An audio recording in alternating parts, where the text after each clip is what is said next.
आज हम देखेंगे assembly of reinforcement. The reinforcement shall be bent and fixed in accordance with the procedure specified in IS 2502. The high strength deformed steel bars should not be rebent without the approval of engineer in charge. All the reinforcements shall be placed and maintained in the position shown in the drawings by providing proper cover blocks, spacer and supporting bars etc. जब हम place अपना reinforcement place करते हैं तो उसमें कुछ tolerance नहीं होना चाहिए। उसके जो डायमेंशन है वो एज पर द ड्राइंग ही होना चाहिए। उसको हम कवर ब्लॉक्स लगाए हैं कि नहीं लगाए हैं, स्पेसर्स प्रोवाइड किए हैं कि नहीं किया गया है, वो सब चीज़ का हमको ध्यान देना पड़ता है। Placing of reinforcement, rough handling, shock loading prior to embedment and the dropping of reinforcement from a height should be avoided. Reinforcement should be secured against displacement outside the specified limits. हमको हमारे reinforcement को ज़्यादा height से फेंकना नहीं है और उसका direct contact to the earth surface should be avoided. Tolerances on placing of reinforcement.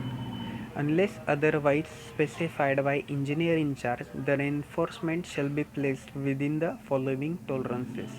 For effective depth 200 mm or less, it may be plus or minus 10 mm. For effective depth more than 200 mm, it is plus or minus 15 mm. इतना tolerances placing of reinforcement चलता है. फिर tolerances for cover. Unless specified otherwise, actual cover block should not deviate from the required nominal cover by plus 30 mm and negative में कुछ भी नहीं है, plus 30 only. It is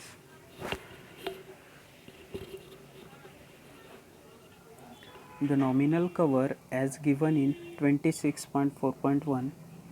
जैसा कि मैंने बताया कि फुटिंग के लिए हम 50 mm कवर यूज़ करते हैं, बीम के लिए हम 25 mm कवर यूज़ करते हैं, कॉलम के लिए हम 40 mm यूज़ करते हैं.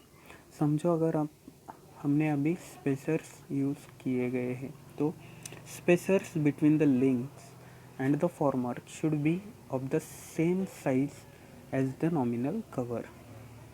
The spacers, shears and other supports detailed on drawings together with such other supports as may be necessary should be used to maintain the specified nominal cover to the steel reinforcement.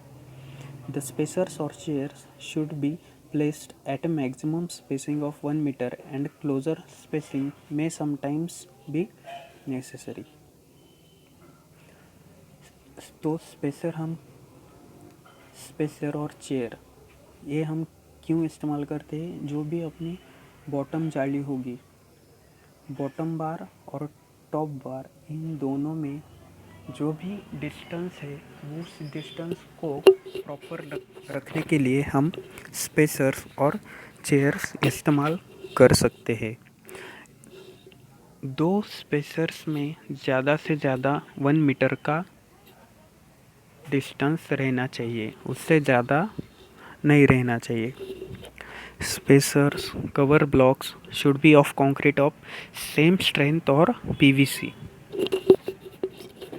Welded joints or mechanical connections.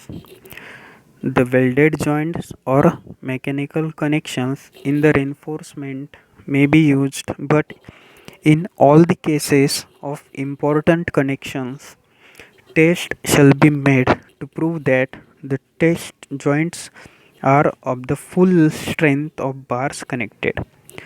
The welding of reinforcement shall be done in accordance with the recommendations of IS 2751 and IS 9417। अगर अपना बार का diameter 32 mm से ज़्यादा होगा तो वहाँ पर compulsory हमको वेल्डिंग ही करनी चाहिए। Thank you.